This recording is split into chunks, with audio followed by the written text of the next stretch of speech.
ಆಳ್ವಾಸ್ ಛಾಯಾಚಿತ್ರ ಸಿರಿ 2018 ಅಂಗವಾಗಿ federation of Indian ಫೋಟೋಗ್ರಫಿಯವರ ಮಾರ್ಗದರ್ಶನದಲ್ಲಿ ಜರುಗಿದ ರಾಷ್ಟ್ರಮಟ್ಟದ ಛಾಯಾಚಿತ್ರ ಸ್ಪರ್ಧೆಗೆ ಈ ಬಾರಿ ದೇಶದ ವಿವಿಧ ರಾಜ್ಯಗಳಿಂದ 750ಕ್ಕೂ ಅಧಿಕ ಛಾಯಾಚಿತ್ರಗಾರರು ಭಾಗವಹಿಸಿ 4500 ದಾಖಲೆಯ ಚಿತ್ರಗಳನ್ನು ಕಳುಹಿಸಿದ್ದಾರೆ.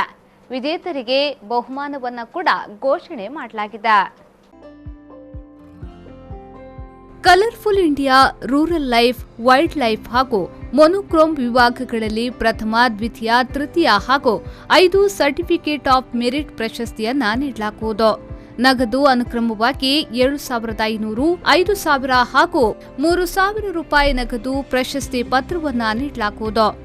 ಕಲರ್ಫುಲ್ ಇಂಡಿಯಾ ವಿಭಾಗಗಳಲ್ಲಿ ಪ್ರಥಮ ಬೆಂಗಳೂರಿನ ಶರತಾಚಾರ್ಯ, ದ್ವಿತೀಯ ಉತ್ತರ ಪ್ರದೇಶದ ಅನುಪಮ್ ಗುಹಾ, ತೃತೀಯ ಕೋಲ್ಕತ್ತಾದ ದೀಪಕ್ ಶಾ ಬಹುಮಾನವನ್ನ ಪಡೆದಿದ್ದಾರೆ.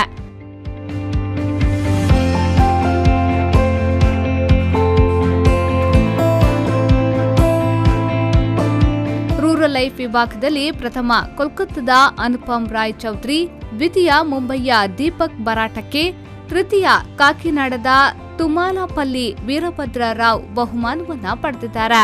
ವೈಲ್ಡ್ ಲೈಫ್ ವಿಭಾಗದಲ್ಲಿ ಪ್ರಥಮ ಬೆಂಗಳೂರಿನ ಯಶವಂತ್ ಎಲ್, ದ್ವಿತೀಯ ಕದರಮುಂಡಲಗಿಯ ಶಶಿಧರ ಸ್ವಾಮಿ ಹಿರೇಮಠ್, ತೃತೀಯ ಗುವಾಹತಿಯ ಅಶೋಕ್ ಕುಮಾರ್ ದಾಸ್ ಬಹುಮಾನವನ್ನ ಪಡೆದಿದ್ದಾರೆ.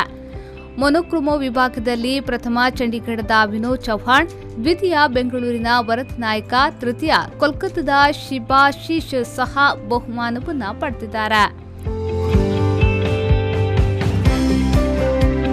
ನ್ಯೂಸ್ ಬ್ಯೂರೋ, ವಿ4 ನ್ಯೂಸ್ 24/7 ಮೂಡಬಿದ್ರೆ.